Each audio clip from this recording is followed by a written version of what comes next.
Hi, I'm Daniel Dresner.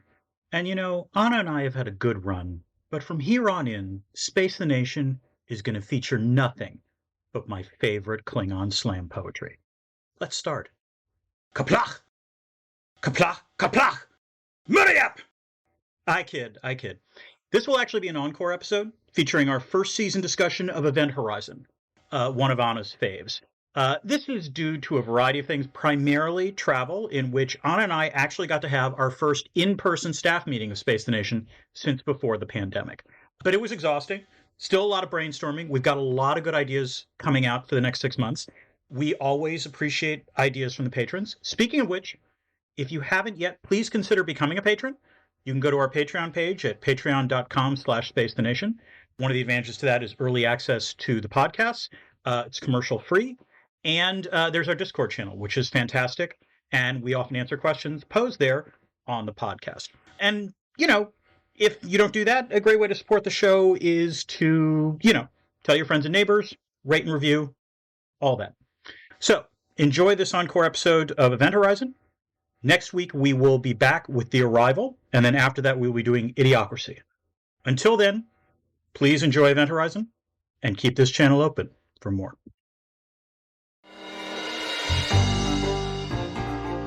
Hi, I'm Anna Marie Cox. I want you calm. I want you cool. Hi, I'm Daniel Dresner, and in our current environment, self-control is an asset. Welcome to Space the Nation, where we look at science fiction through the lens of world systems theory and symbolic interactionism. Today we'll be talking about Event Horizon, a completely fun movie that I totally love. In the next few weeks, we'll be talking about The Last Policeman, and we might do a Foundation episode, a second Foundation episode. Why might we do a second Foundation episode, Dan? Do we have anything left to say? Yes, we do, Anna. And even if we've said it before, it bears repeating. Psychohistory is dumb. It's a dumb, stupid construct that makes no sense. And I really want to go on a rant about it, but not here. I got to stay calm and I've got to stay cool. Yeah, got to stay calm. Got to stay cool. Self-control is an asset, Dan. Don't forget. There we go. All right. We have lots of ideas and are always taking suggestions. There's a few different ways you can do that. The most immediate and direct way is to reach us via Twitter, where I am at Anna Marie Cox and he is at Dan Dresner. We also have a Patreon page. There's so much you can do on that Patreon page. Dan, would you want to take people through that list? Well, sure. I mean, the most obvious thing, Anna, you can do on that Patreon page is become a patron. And, otherwise it's not going to be that much fun to look at the Patreon page. And then once you become a patron, Anna, the worlds you will see. There will be swag. It's full of stars, Dan. Yes. I was going for a Dr. Seuss, the places you'll go thing, but this works too, yes. You will get swag. You will get early access to podcasts. You will get access to our Discord channel, which is very funky and lively and all of that. You will get access to our monthly AMAs, which we normally do on the first Saturday of every month.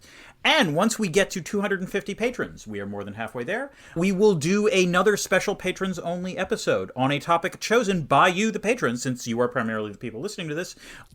Whatever you want, and we will do it. We'll actually probably have a vote on it like we did last time. If you're interested, if you're new to the show, our last Patreon episode was 28 Days Later, and it was fun.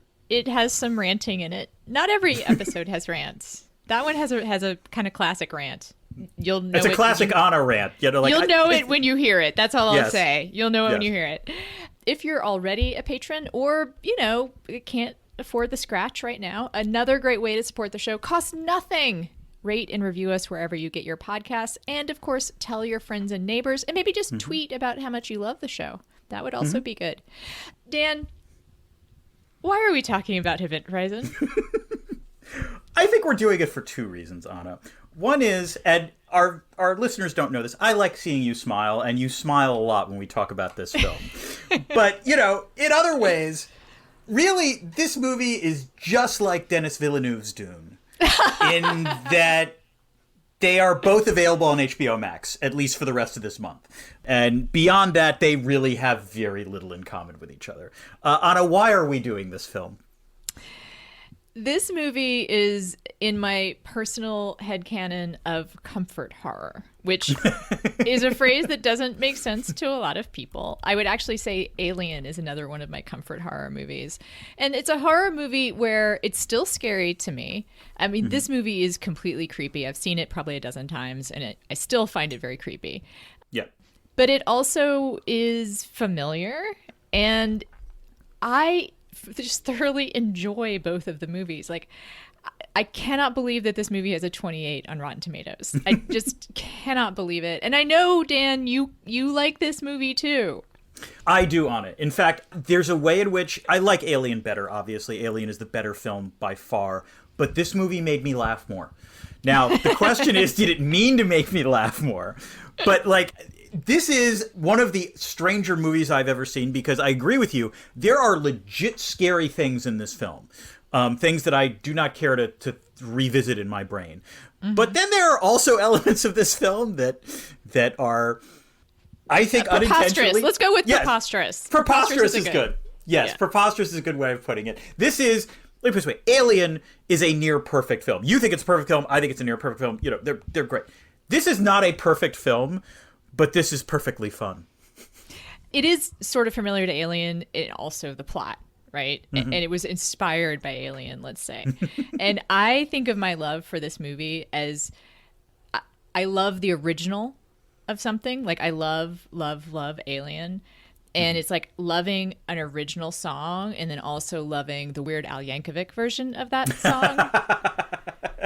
But genuinely, yes. But genuinely loving it. Like, genuinely finding, like, pleasure in it. So I'm really glad I had a chance to watch this again. I probably watch it every couple of years, every year maybe. I don't know why I enjoyed it so much this time through, but I enjoyed it more than usual. I mean, this movie, I think, did have a second life on sort of basic cable, which I never watched because I have to admit it was never something appealing. But when I say thank you for making me watch this because it added to my life is the way I would put it. So, Anna, let's get to the story behind the story of Event Horizon. The only element I will add to this story behind the story is that I will confess to interest because I did not realize until seeing the opening credits that the director of this film is Paul Anderson. Now, to be very clear, this is not the Paul Anderson who made Boogie Nights or Magnolia. This is the Paul W.S. Anderson who helmed most of the Resident Evil films. And that makes a lot more sense, frankly. Even though this film is better, actually, than most of the Resident Evil films. Anna, what can you tell us? As usual, I can tell you too much. Anderson is why this movie got made. He made Mortal Kombat, which is, some people actually consider that something of a camp classic as well. I've actually not seen it. But he was hot off Mortal Kombat. This got rushed into production when Titanic got delayed, which I find fascinating, to think of these two things being thought of as sort of on the same level. It's all connected, Anna. Although it is all connected because the original plot, the ship that got, Event Horizoned was a cruise ship. And not a military rescue, which would have added an interesting sort of social commentary layer, I think, to this movie. This reminds me, at some point we do need to talk about that HBO series. I think it's called Avenue 5, the one with Hugh Laurie, which is about a cruise ship that is in trouble, although it's definitely played for laughs, let's put it that way. Right. Anderson kept the haunted house in space idea from the original script, although, you know what? He looked at it and thought it might be a little like Alien, And so he decided to bring in what Wikipedia refers to as elements of other moderately successful horror films, The Haunting and The Shining, which I could think of other ways to describe those movies than moderately successful, personally. I wouldn't use the word moderately around either of those films, is the way I would put it, yes. Pretty terrific movies. The movie is pretty visually stunning, I think we can agree. And the Event Horizon ship is actually, some of its visuals are based on the Notre Dame Cathedral. You will not be surprised to hear that the actors on this film found the physical set rather disturbing. Because it is. It is very disturbing. Yes. There is a 130-minute version of this movie, which I do not care to see. for multiple reasons. I don't understand, Anna. You're a completist. Why would you not want to watch the 130-minute version of this film, which currently I believe comes in at a very tight, like 96 minutes or something. One of the reasons I love it is it's 90 minutes long. The 130-minute version, apparently, one of the places that's greatly expanded is the bloody orgy scene. Yeah, we'll get to that in a little bit. Which you see, I believe, less than 10 seconds of in the movie, and that is too much. That is a lot. It's actually the perfect amount. It's the perfect amount. To be fair, I think they actually showed us just enough. That's the way. Yeah. Right. Yeah. Okay. It was a commercial and critical failure. Grossed $42 million on a $60 million production, and it did have a second life, and so somebody wanted to do the completest version. They couldn't find the extra footage at first, and I swear to God, I read this in Wikipedia, so it must be true. It had been stored in a Transylvania salt mine? ?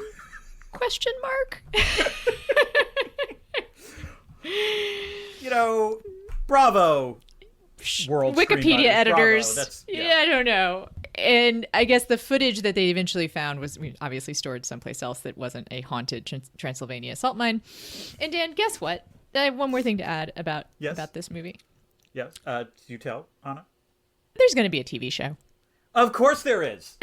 Of course there is, because we live in Adorno's world. All IP has happened before, and all IP will happen again. And I think that is about all I can say. Well, actually, I'm going to add one more thing because it's so awesome. Yeah. This movie has a pretty amazing cast, especially considering the places where it's not amazing.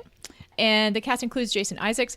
And we will talk more about this, but there is a scene in which his body has had things done to it that are particularly unpleasant. And he loved that piece of FX and wanted to take it home with him, which tells me something about Jason Isaacs I'm not sure I wanted to know. Yeah, I was saying, I thought, this is one of your boyfriends I know, and I'm not sure this is a detail in which the relationship is going to last as a result. We just meet for drinks. It's not. Enough. I don't go home with him. Okay. Because who knows what else he has there. And I have to say, Anna, the Transylvanian salt mine, and given the nature of the scenes that were cut, lead me to wonder, is there some mine somewhere that actually stores all the lost footage from porn films? I kind of that does seem like a demented B movie that could be made about breaking into that as well. I'm just putting that out there, for Hollywood State. All right, Dan, we should actually talk about the movie now. Do you want to take us through the plot? I will be happy to. Let's start with Act 1, which is when someone drops the ball, they get the call. It's the year 2047, and manned space exploration in the solar system is a thing. In 2040, the ship Event Horizon, which is curiously named, sailed past Neptune and then just disappeared. 7 years later, it reappears around Neptune. So, the rescue ship Lewis and Clark is sent to get it. The crew consists of Captain Miller, Second-in-Command Lieutenant Stark, Pilot Smitty, MedTech Peters, Engineer Justin, Dr. DJ, and Rescue Technician Cooper. Accompanying them is Dr. William Weir, who designed the Event Horizon. Once in Neptune, Weir briefs the crew. The Event Horizon was actually testing a gravity drive that would produce faster-than-light travel by bending space-time. Everything was going fine, but then they turned it on and were not heard from again until now. Hey, Dan, did they bend the laws of physics and expect nothing to happen? Sorry. That's one of the lines in the movie that is pretty great, I have to say. Yes. One of the crew, a laborer says. Yes. With the wisdom that comes from working with one's hands. Did you bend the laws of space and time and expect nothing to happen? So, as it turns out, there was a small snippet of audio that the NSA heard, and Weir plays the distress call to the crew, which seems to consist mostly of agonized screams and someone grunting in Latin. Anna, I don't even know where to begin with this setup. Okay, that's not true. I do know where to begin. I guess I have two things. First, did the UK become part of the United States by 2047? Because an awful lot of this American crew has British accents, including Jason Isaacs and Joely Richardson. Second, when they play the tape of someone screaming, could at least one crew member have perhaps suggested that they had a bad feeling about the mission? Dan, this is the point at which if you have a problem with that, just stop watching the movie. You know, like, because things are gonna get worse in terms of, you know, believability in every way imaginable. Yes. Yeah, yes, absolutely things are gonna true. get worse in every way imaginable. We know that. Yeah. There's no reason that they take it so stoically. I mean, I do think it's a missed opportunity for someone to be like, huh, you know, like, sounds like wasn't such a good trip. Right. I mean, literally, what happens is he plays the audio tape. You really do hear some pretty agonized screams. Yeah. And what's the response? Wait, I believe that was Latin. Yeah, I mean, that is actually also kind of great. And I also am curious, I guess hell is Catholic, because, like, why the fuck would it be Latin? You know, like, what interdimensional being is like, you know, let's go with Latin. How about that? Like, we'll just, and also, this is something that I don't think we've talked before, but it is a criticism of supernatural genre that I find somewhat, it's a convincing criticism. Why do the evil beings in all of these movies, films, TV shows, whatever, go around warning people that they're evil? Like, there's always lots of hints, right? Like, you know what? At some point, we are going to have to do Cabin in the Woods. And maybe it's like a Cabin in the Woods thing where there has to be some element of choice. Yeah. You know, because if there's not, in other words, if they don't do it, then by the supernatural laws of supernature, they can't actually, you know, damn the people for eternity. The last thing I'll say is that one thing that this movie does very well is, again, especially considering everything else about it and the script not being great and the plot not being totally sensical, is there's a lot of showing and not telling, which we talk about all the time. And it's because it has this sneaky, awesome cast, including not just Jason Isaacs, but Lawrence Fishburne, who nails it. Fucking nails it. Mm-hmm. Like, if you have any interest at all and you can get over that first scene, watch this movie just for Lawrence Fishburne. He's amazing. I will add here that it's interesting that, like, he did this, I think, only 1 or 2 years before he did The Matrix, and he's a commander in both films, and they're two completely different performances, and he's great in both of them. Yeah. It's just incredibly well done. Yeah. This one, I actually think, has more layers. Actually, you might be right. I think that's true. That's a fair point. Yeah. It's a slightly more complicated character. Yeah. But only more complicated because of Fishburne. Like, he just manages to put some layers in there. The script does not put the layers in there. Right. But speaking of the script, we should move on. Yes, let's get to Act 2. Let's board the damned ship. After a lot of shouting, truly the most shouting I've seen in a space movie, the Lewis and Clark manages to dock with the much bigger Event Horizon. Boarding the ship, they find a lot of viscera and a few corpses. Justin checks out the engineering and sticks his hand in the gravity drive because, sure, why not? They're space goo. The first thing you're going to do is put your hand in it. He gets sucked into that very liquid goo. Because Justin is tethered to the Lewis and Clark, the cable rips a gash in that ship's hull. While they're repairing it, everyone moves from the Lewis and Clark to the Event Horizon, which has now been powered up. Cooper rescues Justin, who is in a catatonic state. More bad news, they only have enough oxygen to last another 20 hours. You're not going to believe this, Anna, but while on the Event Horizon, the crew starts to experience some strange shit. Okay? They start to hallucinate. Peters... It's true. They do. They do. Although the ship is strange enough, you know, they could not hallucinate. It would still be pretty fucking creepy, but they hallucinate. That's fair. Peters sees her sick son, who she left on Earth. Miller sees a burning man. Weir sees his wife with her eyes gouged out. Stark suggests that the ship itself is alive and is treating the crew like it's an infection. Anna, this film is the weirdest mix of cheeseball and quality that I think we've talked about in this podcast. The set design was undeniably quality, however, particularly the engine room and the computer core. But I will also add that within the engine room, there were spikes in the engine room, which made me laugh every time. And I am actually legit amazed that no one got impaled by any of those spikes throughout the entire film. Yeah, it's a real violation of the Chekhov spikes rule. Yes, exactly. What's really mysterious is someone does get impaled, but not on those spikes. Right, exactly.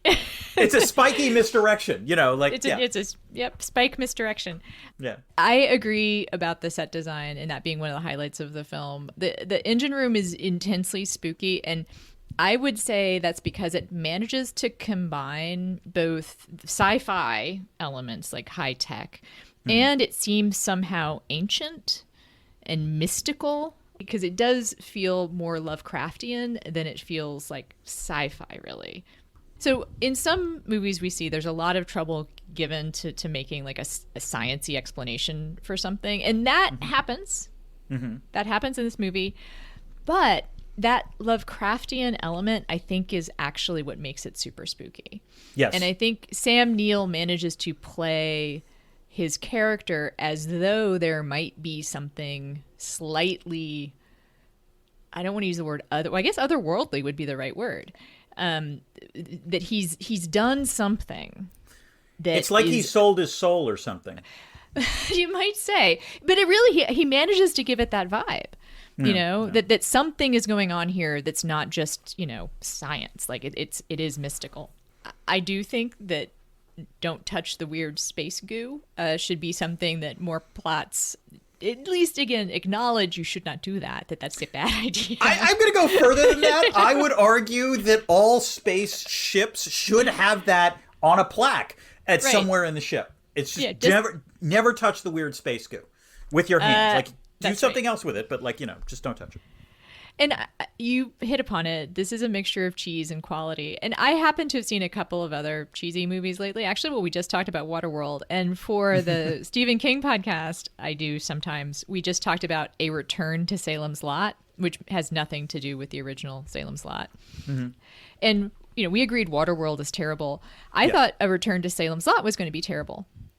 But it was a surprising delight, even though it is so cheaply made, and so nonsensical. But what it has is just absolute dedication, absolute earnestness. Like, people making that movie fucking cared. And this movie, people cared. Like, we've talked about this before. Like, that's the difference between like a good bad and a bad movie.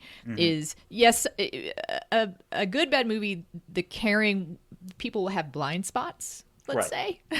There's some blind spots in this movie, like some things that don't pan out and some continuity errors, and whereas in Alien it's completely perfect. But they wanted to make a good movie. And to be fair, they made part of a really good movie. There are things here, there are things here that are funny. There are also things here that are legitimate quality that should be recognized, including the set design, which and the computer core scene, like that could, this movie was made almost 25 years ago. That would still look cool today. No denying that. Most of the movie still looks pretty cool. It has aged incredibly well, I would say. All right. Dan, more. Tell us more. Let's get to Act 3, Weir and his weirding ways. While the Lewis and Clark is being repaired, Justin walks into an airlock and tries to commit suicide, saying he can't handle the dark inside. Just after he presses open, he seems to realize what he's done and sort of comes to. The airlock opens, but Miller is able to catch him and bring him back inside. He's in bad shape, but alive. The crew finds the last video log of the original Event Horizon crew, which shows them having what I can only describe as the solar system's grossest orgy, and the captain holding his eyes in his hands and warning, in Latin, "Save yourself from hell." At this point, and I cannot stress this enough, Anna, the funniest line reading in the entire film happens because Lawrence Fishburne, as Miller, says, "We're leaving." And I think I watched that 3 times because I laughed so hard at it. It's basically one of the best line readings in film, honestly. Like, it is just, it's so perfect. Like, just the beat of it, the expression, everything about it just clicks, you know? I don't know how many takes they did for him to get that. I'd like to think he nailed it on the first try because it was absolutely the right thing to say, and it's priceless. I will say, just to warn some people, that space orgy is legit disgusting. To Anderson's credit, he pretty much sort of rapidly cuts it so that you really can't figure out all that much about what's going on in the 15 seconds that you see, but it's pretty gross. And I don't know if this is to his credit or not, but it's part of the story behind the story. I want to add, he filmed 30 minutes. Like, and he got real amputees. Oh, God. And little people. And porn actors. And some actors without teeth. The casting call for that must have been amazing. I am trying to picture, like, everyone waiting in line to audition for that scene. Also, I mean, I think, as we know, in sort of defense of Anderson, we talk about continuity errors and so forth. Yeah. He had very little time to edit this film, apparently. Yes. And one of the things I like to think is that he was spending so much time on the space orgy part that he forgot about the rest of everything. I imagine the first assistant director coming up to him and saying, Paul, we've got some issues with Lawrence Fishburne in this scene. Will you shut up? I am trying to cast the little people now. I'm trying to get the space orgy right. I've got to get the bloody space orgy. This is the most important scene in the film. In some ways, it is. Fair enough. It is the bleeding heart of the movie. And also, I will point out that this is one of the ways that the earnestness of the people who made this movie comes through. Like, fucking cared. Like, he went to great lengths to try and make the movie that was his vision, you know? Yes. And I'll also point out this one other thing that this movie has in common with Alien, which is that it benefited from a studio demanding it be cut. There you go. So, not a ton of things in common in terms of quality, but that. There we go. That thing. Okay. Anyway, so the crew is leaving, and as they pack up, Peter sees her son again, follows the hallucination, and falls to her death in the engine room. Weir goes to the core and hallucinates his wife again. We learn there that she committed suicide, which is why he's been so haunted, and then he gouges his eyes out as one does. Despite having no eyes, Weir is able to grab an explosive device and plant it in the Lewis and Clark. It explodes, destroying the ship, killing Smitty, and sending Cooper hurtling into space in a spacesuit. So, Anna, I'm going to confess that I know you liked Sam Neill's performance. I think I had issues with Weir even before his descent into madness. He seemed utterly fucking useless in trying to explain what happened to the Event Horizon. It was a classic combination of haughty and useless, and as an academic, I'm offended by that because that's normally what I am. But it did make me care a little less about his actual pain, which was real. I think he carries it off of all the complaints I have about this movie, which I do have some. That is not one of them. I also want to point out in defense of the movie, when you say he somehow finds the explosive device, even though he's gouged his eyes out, two things. The ship is seeing for him. That's true. That's made pretty clear. And also, where we're going, you don't need eyes. There are some great lines in this movie.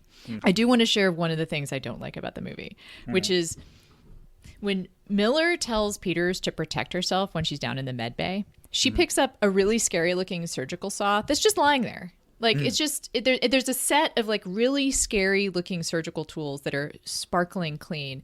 And it's just one of those things where in an Alien movie, in a good movie, someone would have thought through, why would those be there? You know, and why would they be clean? Like, it'd be one thing to have the gross surgical tools there and them being clearly having been used, right? Which would sort of go, we didn't really spend a lot of time on the viscera. No, which was, again, I would say legitimately good. It's well done. It's disgusting viscera. And like and it's everywhere. I watched this again with my wife, and her reaction to the viscera was literally, "Oh my god, ew!" Like it worked for her. Yeah. So showing some used surgical tools would have made sense. Anyway, that's one of those things that separates good from good bad. So you critiqued it. I will add something that I actually was really impressed by, which was sort of the reverse of a jump scare, which was. There's a very clever scene in which, before Justin goes into the airlock, in which Peters is sort of pacing the sickbay. You see, Justin lying on a slab. It cuts, and something's going to happen. I mean, you've been to enough horror movies to expect something to happen. But what happens is that Justin is no longer there, and it's sort of a reverse thing. That instead of something appearing that wasn't there before, something disappears. And I thought that was actually very well done. Oh, yeah, that I appreciate that too. Reverse jump scare. I can't think of another one. I'm sure they're out there, but it's really well done. Yeah. I also love, I hope to talk more about the labor messages in this movie later. But I do love at one point when Miller is saying we're going to have to abandon the Lewis and Clark. Yeah. Smitty is super pissed because he just fixed it. Like, cares about the ship. That's what I'll say. And it's a nice little grace note. He cares about his labor, Anna. Exactly. Which is fair. Exactly. Yes, totally fair. I get that. I respect that. Okay. All right, let's close out this plot. Act 4, Hellraiser meets aliens. Weir dispatches DJ in the most Hannibal Lecter way possible, and I'll just leave it at that, except to say that if Jason Isaacs wanted that thing in his house, I am not going to his house. Miller gets to the bridge, finds Stark unconscious, and blind Weir at the con. Weir then exposits, explaining that the ship opened a hole in the universe, traveled to a dimension of chaos and evil, and is now alive. Miller tries to overpower him, but blind demon Weir is super strong now. Cooper, having used his spacesuit's oxygen supply to Iron Man himself back to the ship, arrives at the bridge window. Weir shoots at him, blows the window, and is sent into space by the decompression. Miller, Stark, and Cooper somehow manage to seal off the ship's bridge, and Cooper manages to get on the ship. I'm still not entirely sure how that worked, but let's just go with it. They decide to separate the ship by exploding the transverse and destroying the engine, and they would then use the life quarters as a sort of buoy. An explosion of blood lifted straight from The Shining does slow them down, however. Miller goes to the core and resists hallucinations, trying to stop him. Then the ship somehow resurrects a very scarred, Clive Barker-esque Weir. They fight, but Miller is able to detonate the transverse. 72 days later, Justin, Cooper, and Stark are rescued, but I think it's safe to say that the survivors will be coping with PTSD for some time to come. Anna, what scared you the most about this film this time around? As the first time watching it, I think for me it was Justin going out of the airlock. I can't remember the actor's name, but he really does project the horror as he realizes what is about to happen to his body. Yeah, I think that's very scary. I think the movie is so dread-filled. That's one of the reasons I think it's comfort horror in a weird way, because I know this makes no sense to most people, but it's an uncomfortable movie, right? Like there's always a sense of something about to happen. There are few and far between jump scares. There's the reverse jump scare, there's some gross stuff, but what this movie excels at is that sense of dread, that sense of mounting horror. And also, that's what happens with that scene, too. And tension, by the way. Like, even in the first scenes of the movie, which are not scary, like, the opening credits are tense. They're weird as hell, but they're tense. And, like, the first couple of scenes, tense. You're feeling the tension. I will also say that Pinhead Weir is super fucking creepy. And sometimes pastiche can, achieve greater things than the original. Pinhead maybe is such a cliche that, it's hard to be scared by Pinhead anymore. I don't know. I'm not a huge fan of those movies. Yeah. But I find Sam Neill in that last scene to be very scary and creepy. Yeah. I want to point out again how good Lawrence Fishburne is in this movie. He sells everything. Like the captain going down with the ship is obviously a cliche. Sometimes I think it's such a cliche they just sort of posit that of course a captain's going to do that. Like this character is going to do that. You knew he was going to go down with the ship. Absolutely. Yeah. Yes. It is completely believable. Everything about this character, it is not a decision that he has to mull, he is going to do that. I will also say it's a pretty good ambiguous ending. As far as ambiguous endings go, I don't like the endings where it's clear that the monster has been resurrected, and it's just a total fake out. Right. I much prefer I don't really know what happened. Is it the lady or the tiger? Yes. Yeah. I also will say that, it shouldn't matter, but this is a movie in which two people of color are heroes, and also one of them manages to make it to the end of the horror movie, which historically has not always been the case in American horror films. Now, thank God that we have a much wider palette of movies to see. But at the time, I think that was probably pretty rare. Yes. Dan. Anna. Is there IR in this movie? Anna, there's a lot of things going on around here in this film that I don't completely understand. And one of those things is whether there's any international relations in this film. Maybe at the margins. So the whole debate about whether it's a good idea to attempt to contact other civilizations is one that has gone on Earth for some time. Stephen Hawking, before his passing, pointed out that he didn't think it was a great idea. I would say that in some ways it's a fake out in this case because the original mission wasn't to contact other civilizations or chaotic dimensions. It just sort of happened by accident. So I'm not really sure that works. I will say that, again, and I know it's almost cheating trying to pick plot holes in a Paul W.S. Anderson film because no Paul W.S. Anderson film has a tight plot. But one of the more implausible elements of the plot was that the government would send a random rescue ship to investigate what the NSA calls a code black. First of all, to be clear, I don't think there is such a thing as code black, actually, but just go with that.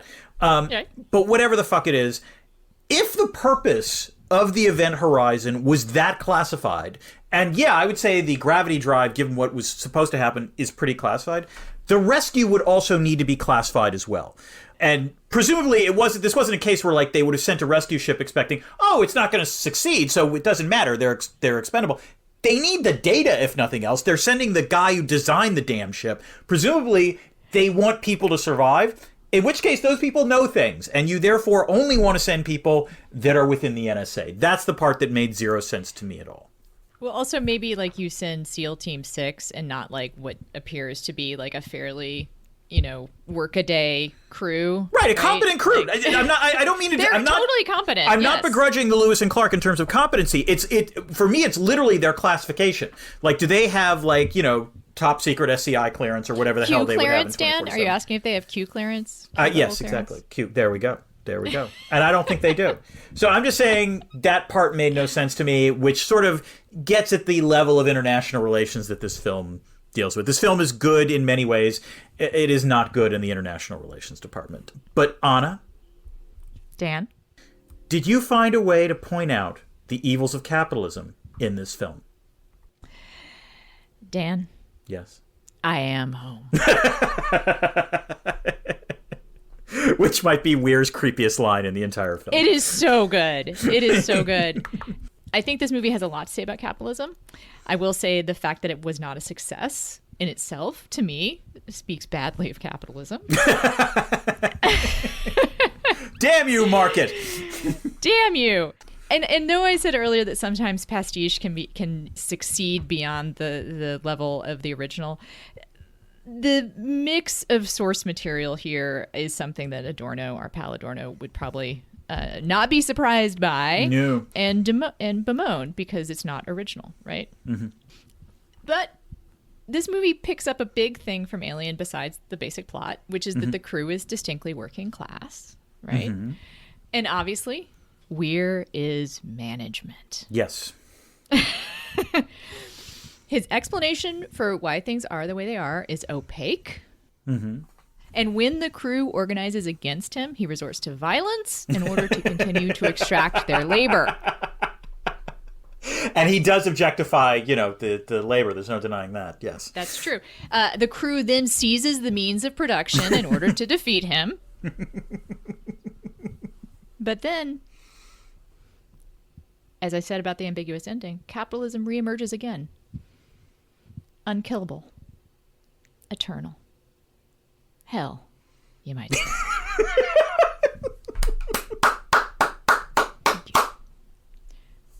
Hold on, I have to drop this mic. Oh. You have to what this mic? I had to drop this mic. Oh, okay. Yeah, there we go. That was a good mic drop moment, Anna. I admire that. And actually, let me put it this way. I will add that I actually really legitimately like that interpretation because it makes Weir more understandable to me. As I said, I wasn't thrilled with Sam Neill's performance in the first half of this film, but I actually think in some ways that adds something to it that makes it consistent, I guess would be the way to put it. Although, again, it makes it hard to feel sorry for him because one of the big plot reveals is why he is so haunted, and that should be affecting, and I don't think it wasn't terribly, I guess, but at least not for me. I like to think, again, my read of the movie is that he did sell his soul. And actually, this some capitalism message here. He was too involved in his work. He let himself be defined by his work. And we all sell our souls in that way sometimes. Yeah. I dropped the mic earlier, but now it seems to be hitting everything. Oh my God! It's debris! It's debris, Anna! Debris! It's debris from the event horizon. This is where we talk about things that we didn't get to talk about earlier. We've talked about an awful lot, Dan, but do you have anything to add? I have a few things. Mostly, again, those sort of small details that separate a good film from a good bad film. So, in the very beginning of the film, we find out Weir is claustrophobic.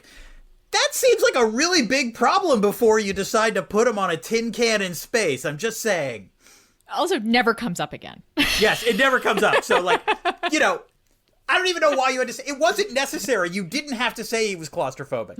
Like, that didn't have to be in the movie. It's not really an essential piece. But if you're going to say it, again, it's Chekhov's fear that does not manifest itself again. It makes no sense.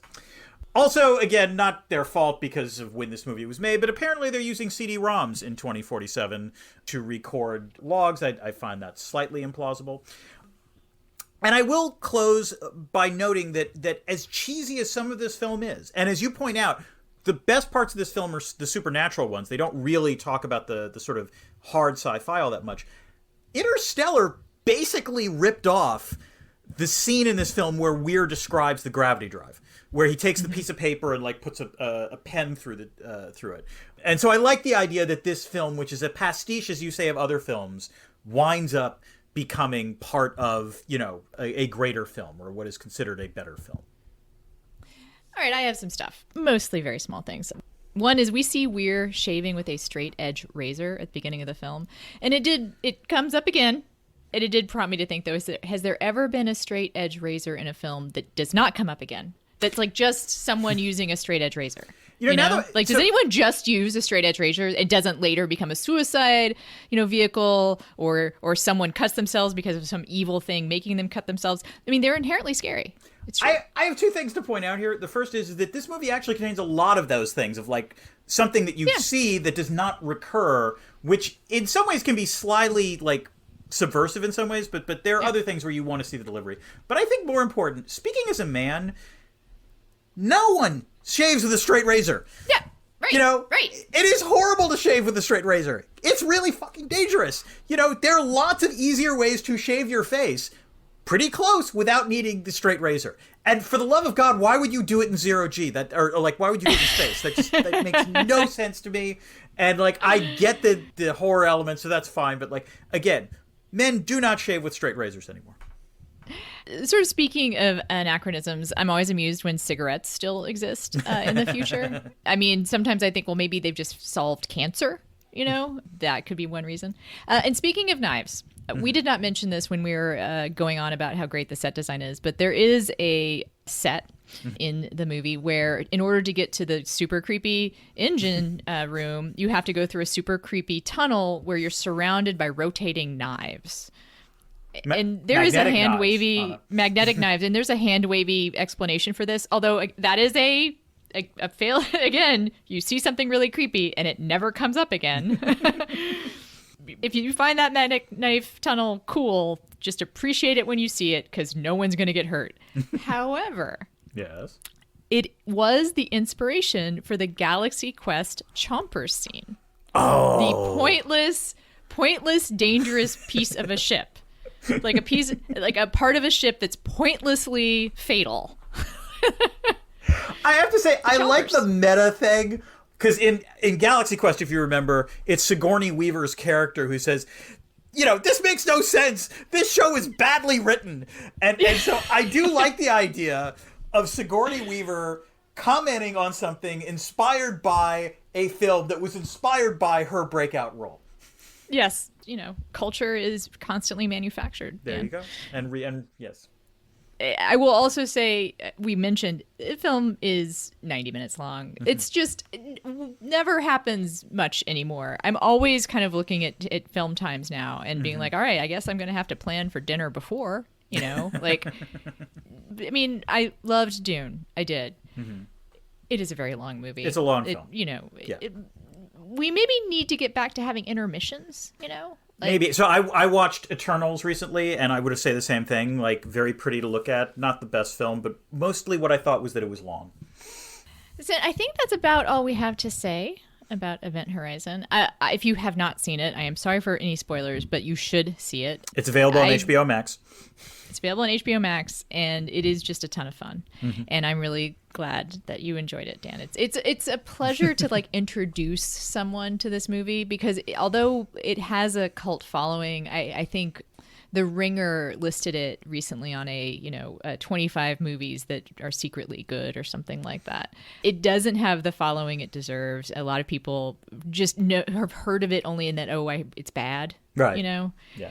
So it is a treat to turn someone onto it. So thank you, Anna. And to be clear, it is not a bad film. There are bad elements of it, but it is not a bad film. And that's about it for the show. Again, you can find us on Patreon at patreon.com/spacethenation. You can find me on Twitter at Anna-Marie Cox. He is at Dan Dresner. We would like to thank Karen for editing the show. She does get paid. That is what all of your money goes to, by the way. Literally, Every single cent. Every single cent of the money you give us goes into production so that you can enjoy the show without being like, man, this sounds shitty. And that is thanks to Karen. We have upcoming The Last Policeman, which will fulfill our sci-fi noir quota for the month. We're getting back to The Expanse. And then we're almost a year into this show, Dan. Can you believe it? Wow. Yeah, That's year. Cool. Yeah. We'll have to do some kind of celebration. We have to have an anniversary show, yeah. We should definitely do an anniversary show. Maybe we'll have the patrons involved in some way. There we go. But until then, Dan? Keep this channel open for more.